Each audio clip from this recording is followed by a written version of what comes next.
morning, wrestling fans. How are we doing today? It's Ross and Sam here for Cultaholic Wrestling. And let me tell you, Sam, there is nothing like a What Culture news video here on a Thursday morning. By God, I said the wrong thing. Have you seen Dynamite yet? I was wondering where you were going with that. Jim Ross did a thing, so he did. Of course, you know that already, though. Let's crack on with the headlines. That was terrible headlines. A former WWE producer has signed with AEW. We have an update on an AEW star following a Dynamite injury. And we find out who Andrade El Idolo's first opponent will be in AEW. So it would appear, Sam, the wrestling transfer window has been happening all the way through 2021 so far. So many departures, so many signings all around the world of professional wrestling, with the latest one turning out to be a former WWE producer rocking up at AEW Dynamite last night. Who the hell was it, Sam? It was Sanjay Dutt. He was reportedly backstage working as a producer. PW Insider have reported that Dutt was backstage at the tapings. He's believed to have signed full-time with the company as well. He was previously a trainer at the Performance Center as well as a producer. And it's strange because he literally only left his role like recently, like super recently. This week, wasn't it? Yeah, but apparently it was reported earlier this week that he'd left several weeks ago. But the news kind of got out this week. But yeah, he'd apparently chosen to leave on his own, and this was obviously where he had in mind to go to next. I was saying, I remember when we were reporting on it yesterday or a couple of days ago, I was thinking he'd be a really good fit to go back to Impact, but AEW, I mean, come on. He's not going to say no to that, is he? No, you would imagine that lots of the AEW roster would have watched TNA way back in the day when Sanjay Dutt was in there doing massive flips off the top rope and whatnot, thinking, whoa, I quite fancy giving that a go. So to get to work with him here in the year 2021, I guess is a dream come true for many on that roster. How nice, isn't it? How nice. We go from the nice to the not so nice because, of course, if you watched last night's Dynamite, you would have seen a tag team matchup with Dr. Britt Baker, and her pal Reba taking on Vicky Guerrero and Nyla Rose. And unfortunately, Sam, during that matchup, we saw a massive injury. We saw Reba, or Rebel, as she's actually known, Dr. Britt Baker, you utter scoundrel.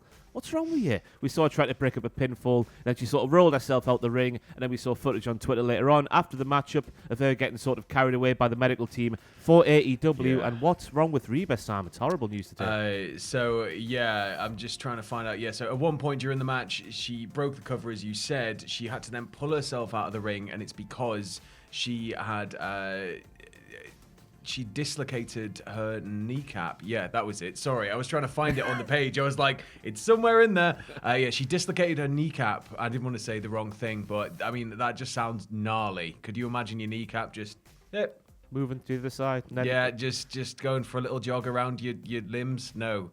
Yeah, no. Absolutely horrible. Yeah, that report comes to us from Sean Ross Sapp. So obviously everyone here at Cultaholic Wrestling sends Reba our best wishes in her recovery, because every single time you see her on Dynamite, with a crutch or without a crutch, it seems like she's having a good time. She only adds to the entire package of Dr. Britt Baker Dumada. If it's anything as well, Sean Ross Sapp has said that she seems in good spirits as well. So fingers crossed, she'll have a speedy recovery. They can reset her knee and we can just get back to normal. It's not nice seeing people get injured. You've got to wonder how Dr. Britt Baker Dumada is going to continue from here on out without her lackey by her side. What's she going to do? She's going to have to do the work, Ross. She's going to have to do the work.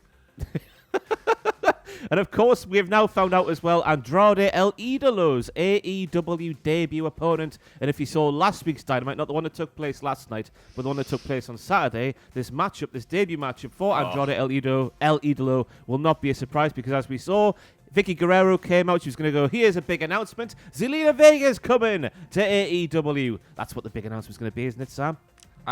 You'd hope, yeah. That would be really cool, wouldn't it? But just before she could spit that out of her mouth on last week's Dynamite, the Saturday Night Dynamite, she was cut off by Matt Sydal. So you'll never guess what the matchup is, Sam. It's Andrade El Idolo. I nearly went just Idolo there out of nowhere. Versus Matt Sydal. Yeah, so that's going to be huge. It's going to be absolutely huge. The potential's there for an absolute barn burner. I mean, what can't those guys do, really? I think if you let them just take the reins off and just let them go, I think it'll be a hell of a match. That's what you just look at that match that Matt Sydal had on Dynamite on Saturday against young Dante. Young Dante doing the sunset flips and whatnot, and with the sun in the background. It was so romantic, wasn't it? It's the ideal opponent for Andrade first up, of course, because Matt Sydal can still do everything he could do 10, 15 years ago, and of course, he make Andrade look like a massive star in the process. Presumably, could you imagine if Matt Sydal won? Oh. That would set that would be quite the that would be. Yeah, he's gonna have to lose, unfortunately.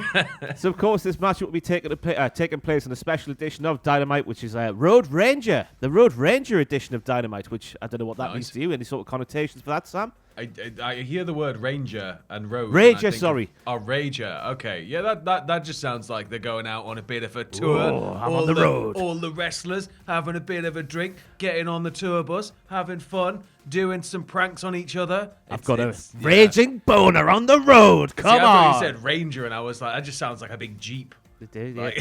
Let's get all the wrestlers in a big Jeep like clowns in a small car. But here we have the full card as we're sat here on this Thursday morning for that show. We have Andrade El Idolo versus Matt Sydal. We have Orange Cassidy and Chris Statlander taking on the Bunny and the Blaine, the mixed tag team match. That should be nice. Oh, it should be nice, especially with all kinds of boops and whatnot. Yes. Because that's what aliens do. Chris Jericho, who of course was on commentary during last night's Dynamite and sounded very different to the Chris Jericho on commentary we've got to know over the past year, because of course now he's a baby face, and it's the little things that AJ Styles told us many moons ago that makes the difference in the world of professional wrestling.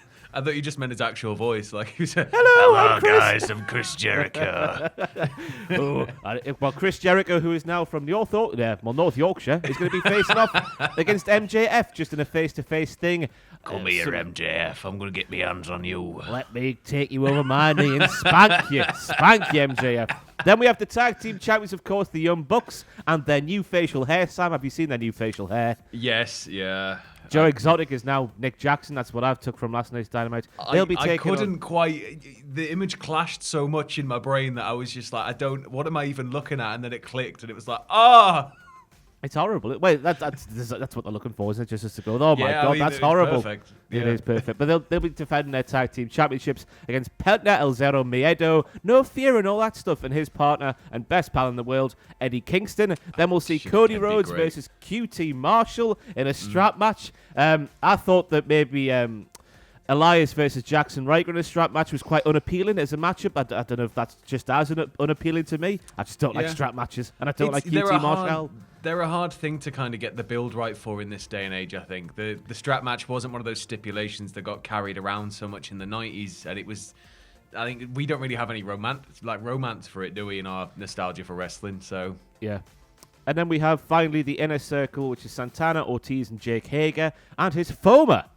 Taking on the Pinnacle, which is FTR and Wardlow this time around. And crucially, on this week's Dynamite, last night's Dynamite, Wednesday night Dynamite, would have seen the build-up to a coffin match taking place between Darby Allin and Ethan Page, but I think they've cancelled it because next week's show is taking place in Miami, and of course after what happened in Miami with the building collapsing and whatnot, they've decided to pull that from the car, which I guess in the circumstances is the right call. Oh, completely understandable, yeah. Yep, so there we go. That's the full card for Road Rager for next week's AEW Dynamite, but that is it.